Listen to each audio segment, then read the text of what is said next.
Hi everybody, my name is Eli. I'm Jason. I'm Caden. I'm Jaden. I'm Nicole. And we're the Yahushua and the Torah YouTube channel. And we thank you guys very, very much for hanging out with us. It is a first day on our Creator's calendar, and it is a Sunday on the Gregorian Babylonian calendar, and we will get into the calendar right here. It is month 9 on our Creator's calendar. It is the 17th day on our Creator's calendar's month. It is the 11th day on the Gregorian Babylonian one, and it is a first day. And I wanted to start doing something that I haven't ever done before, but I think this would be interesting. I think we should go over this every day.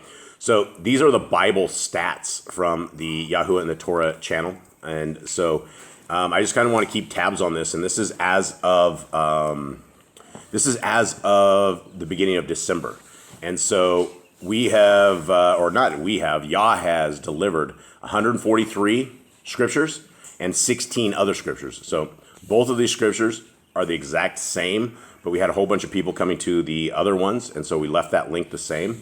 So in the month of December, 6, 7, 8, 9, 159. So we've, Yah has delivered 159 scriptures to people, and it's coming from the YouTube channels and various things.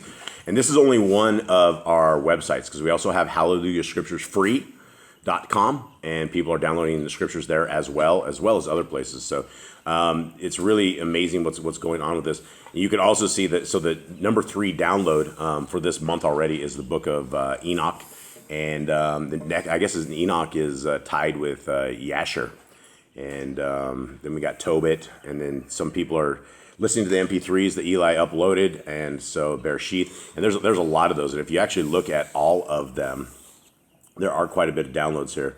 So if you take a look at this right here, these are all of the downloads in this month. And so there's a lot, even though it's like little 2s and 3s, there are a ton of stuff. And you can see that people are going through these, the audiobooks, and they're downloading this. And this is what this is all about right here, guys. This is about getting the word of our Creator out and giving it away for free. I mean, that's what this is all about. And so, these are all people that probably would have never ever heard the word, because they probably would have never heard of the Hallelujah Grifter Scriptures.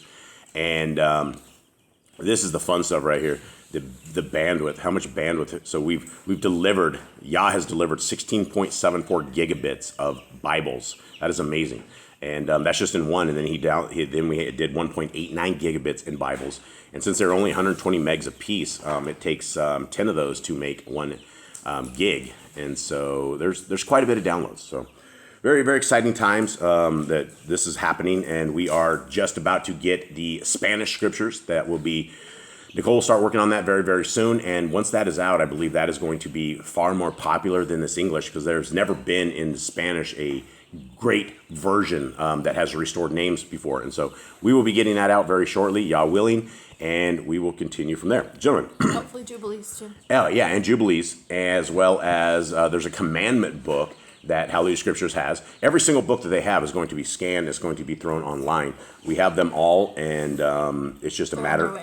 Yeah, they're on their way. It's just a matter of time, and we will get it rolling. Eli is my proud. Give me the handy dandy. Thank you, gentlemen. Thank you, gentlemen. Eli's over there with one hand clubbing it for us. We appreciate that. Gentlemen, how you doing? Good. What's going on? Anything shaking? Not really. You guys look like you're in okay mood today. Everything good? Yeah. No issues? Slept well? Yeah. All right. Yeah, is that right? Nothing? Okay.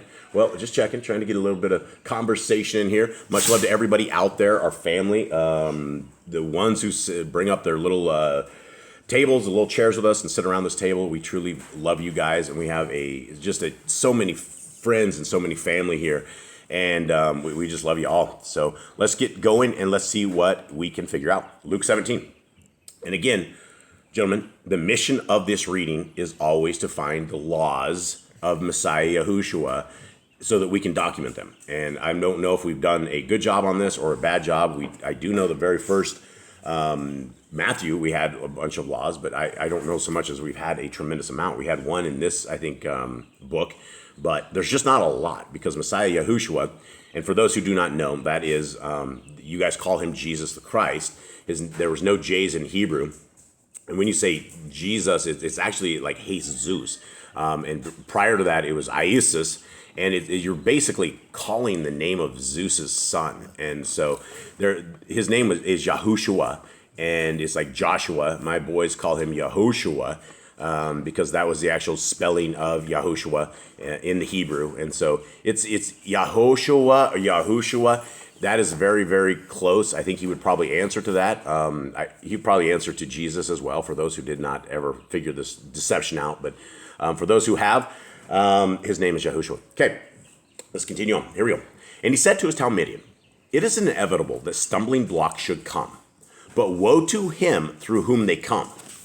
It would be better for him if a millstone is put around his neck and he were thrown into the sea than he should cause one of these little ones to stumble." Okay. We have a huge thing right here, right? This is one of these things that we've talked about before, and it is better for you to tie a millstone. So it's basically, essentially, tie a giant rock around your neck and hurl yourself off the cliff and put yourself into the ocean. That is better than for you to basically cause a little one to stumble. Now, what do you guys think would cause little ones to stumble? Making them go away from the Torah or making them show faith. Yeah, something like that. I would say child abuse is probably going to get people away from the Torah. Any kind of abuse like that, or any kind of just a bad environment. Anything where your parents care less about you than they care about the rest of the world. And it can be a problem. There's a lot of things that can cause a child to stumble. But the bottom line is, if we are in the Torah, if the parents are in the Torah, if the family is in the Torah, then you have less things to stumble at. You have more of ways that you're able to figure out what may cause you guys to fall. Okay, 3. Take heed to yourselves. If your brother sins against you, rebuke him. And if he repents, forgive him. Okay, huge thing, brothers, right? Do you guys ever do this? Do you guys ever do this at all? Like if you guys are offended at one of yourselves, and I mean, that usually happens on a day-to-day basis, but I mean, all our family here, guys, knows we have internal struggles, and I think every family out there has internal struggles. So have you guys ever done this? Verse 3 on this. Have you guys ever, when one of you guys, instead of you guys like raising the roof and like taking care of business yourselves, have you guys ever said, you know, Eli, your words are making me stumble. They're making me aggressive. And then maybe Eli would say, well, I'm sorry, brother. And then you go, you know what? I forgive you. That's good. Has that ever happened in this house? Probably not. I can't recall. Nothing like this, huh? That's interesting. Okay, well, maybe we should try this. Okay, 4. Back to the brother stub. And if he sins against you 7 times in a day, and 7 times in a day comes back to you saying, I repent, you shall forgive him. I almost said, Jaden, you shall forgive him. But, Jade, what's going on, buddy? You good? Hey, this is a lot of fun. People, we struggle. There's brothers. I talked to this. Eli's driving the bus thing. Brothers have a lot of things to get through every single day, and I don't exactly understand them.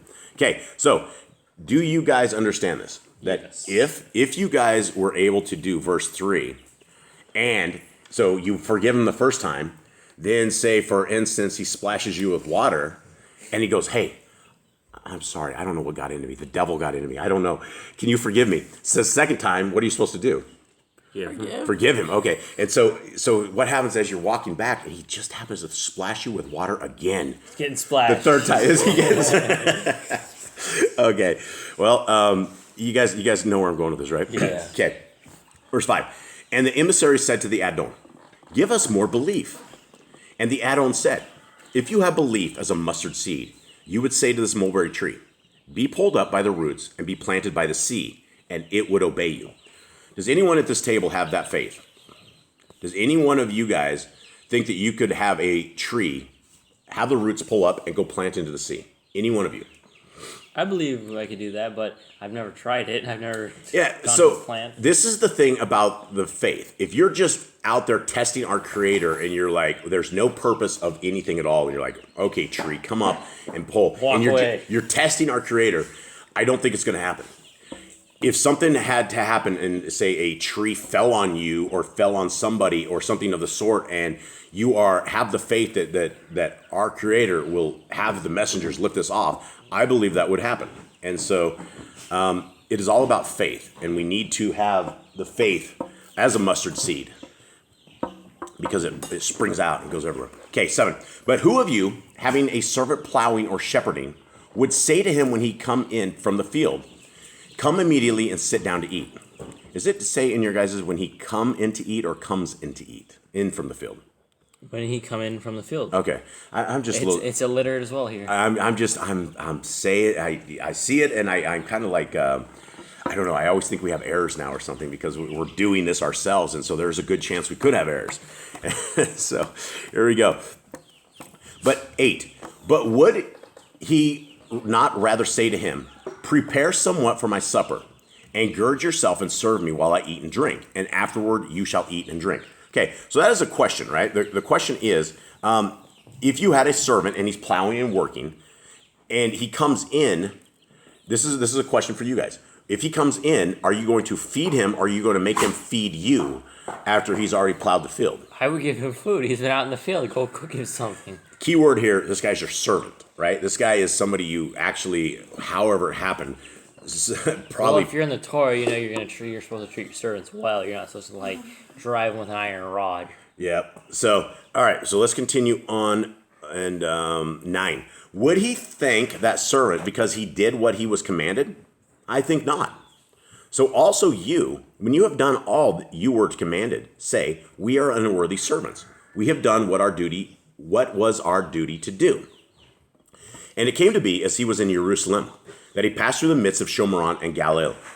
And as he was entering into a certain village, he was met by 10 leprous men who stood at a distance. And they lifted up their voices, saying, Yahushua, Adonai, have compassion on us. And having seen, he said to them, go, show yourselves to the Kohanim. And it came to be that as they were going, they were cleansed. Now, why would our Messiah Yahushua, the guy who came to destroy the Torah, right? That is what the Christians believe. They believe that the laws of our Creator are no more. Why would he tell a leprous man who has been cleansed to go show himself to the priest if the man didn't care about Torah anymore? Because that was the Torah command, was that when you are cleansed, when your uncleanness is over, you're supposed to return to the Kohen, that he inspects you and be like, okay, you're clean, welcome to the camp.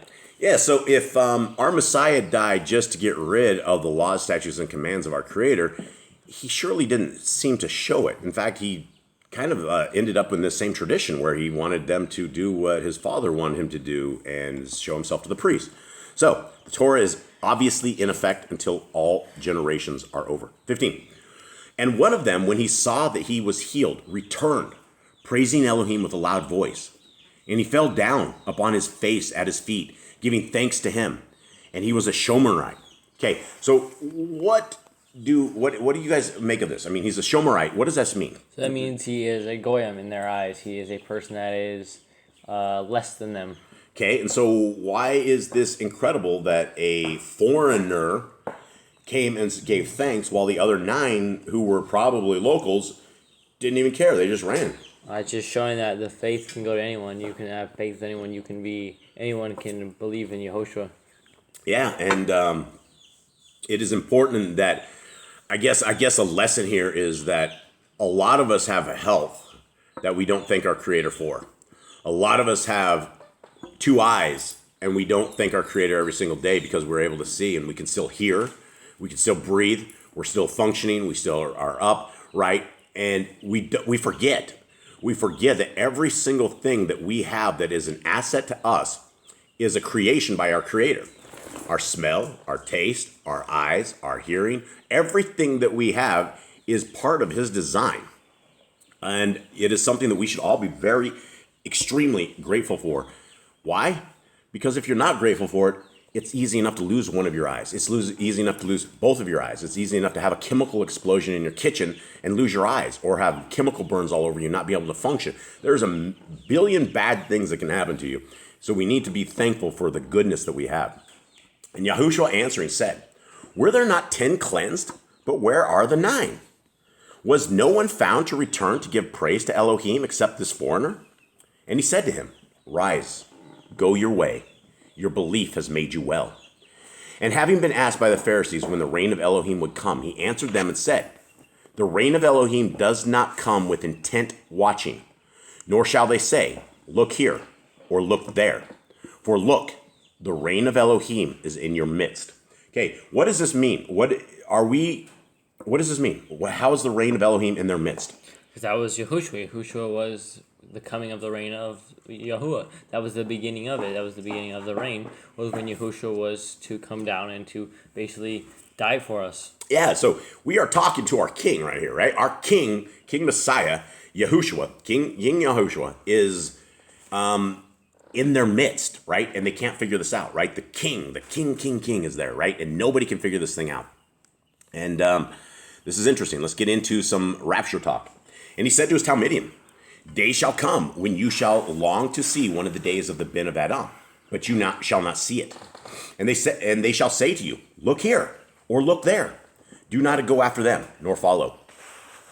For as the lightning that flashes out of one part under the Shamayim shines to the other part under the Shamayim, so also the Ben of Adam shall be in his day.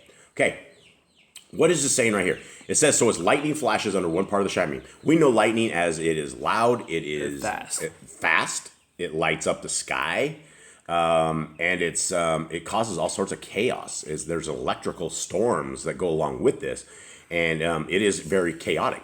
What does he mean that the Ben of Adam shall be in his day? He compares himself to lightning flashing out of one part of the Shamayim as it shines. How is our Messiah like lightning? How is he comparing himself to lightning here? That he's going to come out and he is going to shock the world. He's going to come out and there's going to be thunders, there's going to be great signs coming out of the Shamayim, and we will see him coming down to rain. And I would also have to say, because of how Jaden said that lightning is fast, right? He'll be very fast. We're not gonna notice this. It's going to be something that, unless you're looking for our king, you're probably going to miss him. It's going to be a bright light. Yeah, it's going to be a bright light. People will notice, but then it's going to be too late. 25. But first, he has to suffer much and be rejected by this generation. And as it came to be in the days, as it came to be in the days of Noah, so also shall it be in the days of the Ben of Adam. Okay, what is this? What do we know about the days of Noah? The sinful giants, corrupted DNA. We know that the fallen angels had relationships with women. We know they had relationships with animals. We know that every kind of flesh was corrupted. We know that man was being eaten. We also know that, and how do I say this without being kicked off YouTube? We know that the genetic makeup of humanity had been swapped, if that makes any sense. I can't really say the 3-letter word because that seems to, the people don't like to hear that has been messed with. So we are living in the days of Noah. There is, without a shadow of a doubt, the exact same things that happened with the corrupted human line has now happened here. And unless you have eyes to see and ears to hear, what I just said will not make sense to you. If you do have eyes to see and ears to hear, this will make a tremendous amount of sense. So we are here. Right? We are here to where all we need is a flash of lightning, and Messiah Yahushua should be here. Okay, so let's continue on what we're going to be seeing. They were eating, and this is back in the days. They were eating, they were drinking, they were marrying, they were given in marriage until the day that Noah went into the ark and the flood came and destroyed them all. And likewise, as it came to be in the days of Lot, they were eating, they were drinking, they were buying, they were selling, they were planting, they were building. But on the day Lot went out of Sodom, it rained fire and sulfur from the Shamayim and destroyed all. It shall be the same in the day of the Ben of Adam is revealed. Okay, hold on. So it just said that it rained fire and sulfur from the Shamayim and destroyed all. Then he continues on and he says, it shall be the same in the day of the Ben of Adam is revealed. Now, what is he saying it's going to be? Because prior to that, they were eating, drinking, buying, selling, planting, building. That sounds like an average normal day, right? That sounds like nobody has any clue any of this stuff is going to go on.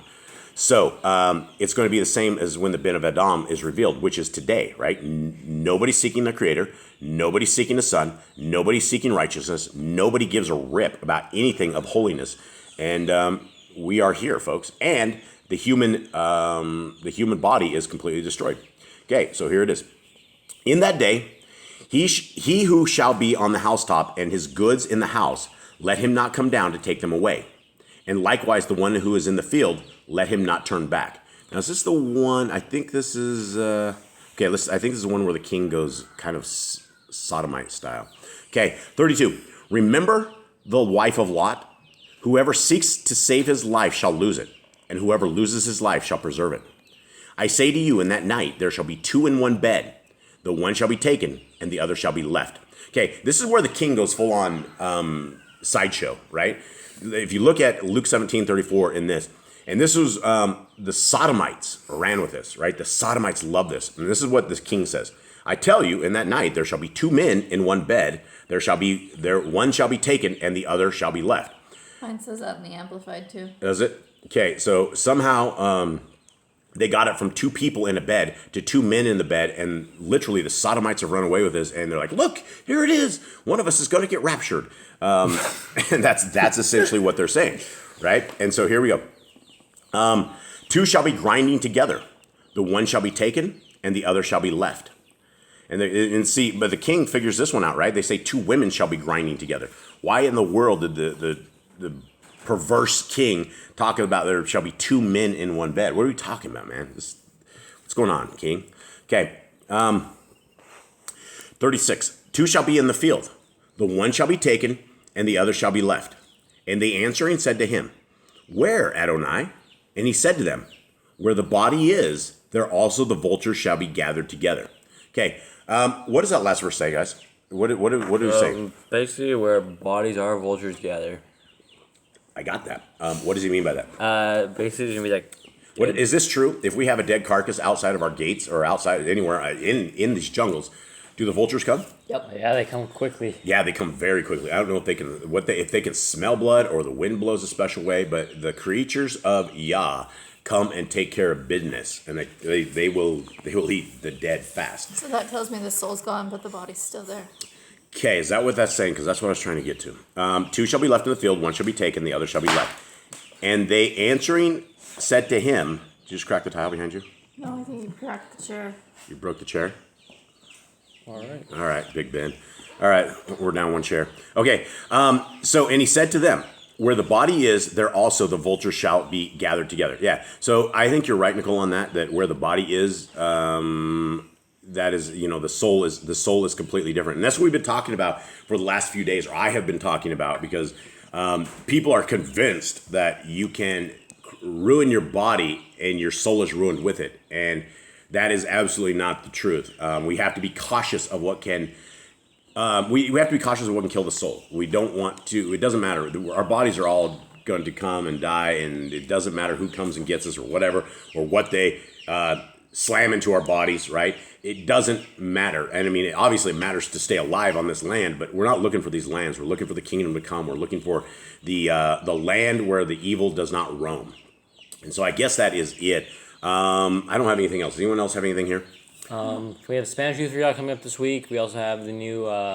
The Ecclesia. Is that what we're calling it? Yeah, we're going to call it the Ecclesia, and it's just going to be I'm trying to get you to do it. See, I know. I'm working. I'm trying to get there. I got my graphic designer right next to me, which is amazing. And so, what we're looking for is a little picture of a little rinky-dink house out in the middle of nowhere with a little sign that says the Ecclesia. And that is what Ecclesia should actually be. We were never told to go around, build 501c3 churches and celebrate and worship on the wrong day and give our money to these fake preachers. I blame Paul.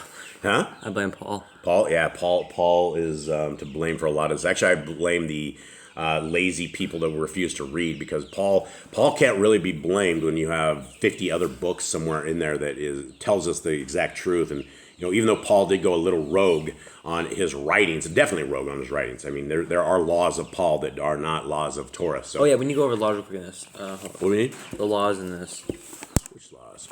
Did you find one? Yeah, a few. Oh, we found it? Yeah, I think so. Oh, today? Yeah, so about the forgiving your brother.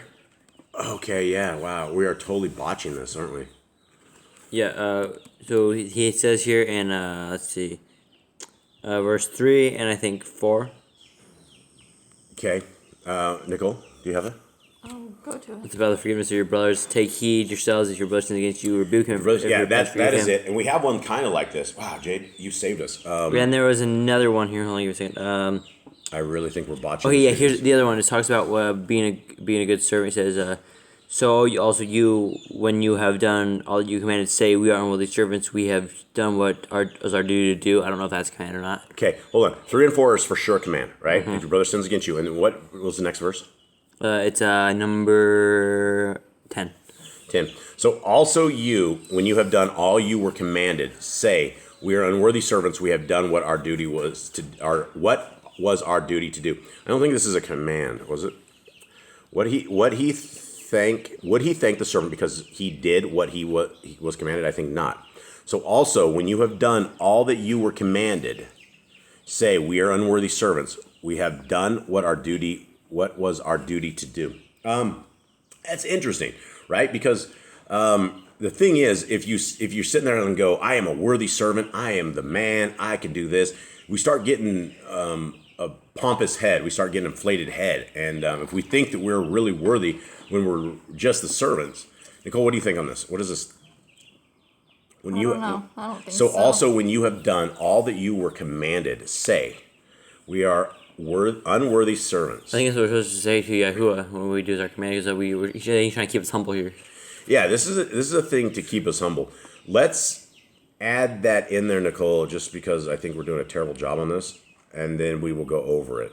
So 3, 4, and 10, and then we will discuss this. And if anyone out there has anything on verse 10, if you think this would be some style of commandment of Messiah Yahushua, because, I mean, it does say we are unworthy servants. So in the Sefer it says, so unlike ye, when ye shall have done all those things which are commanded to you, say, we are unprofitable servants. We have done that which was our duty to you. Yeah, I don't know what that. I think that must be a different analogy. Maybe Brother Glenn can weigh in on this one, possibly. And then also 22 and 23. All right, 22 and 23. And he said, "Tell the Talmudian, day shall come when you shall long to see one of the days of the bin of Adam, but you shall not see it. And they shall say to you, look here or look there. Do not go after them or no follow them." That's right. Yeah, no. So do not follow after false messiahs is what that is. Great job, Jade. Wow, I wish I had this confidence we had all these chapters like this. Maybe I could bonus you guys something and have you guys reread Mark and Luke and see if you guys can find other stuff. I would be happy to pay bonuses on this. And we're not bonuses like cash here, folks. It's different kind of bonuses here.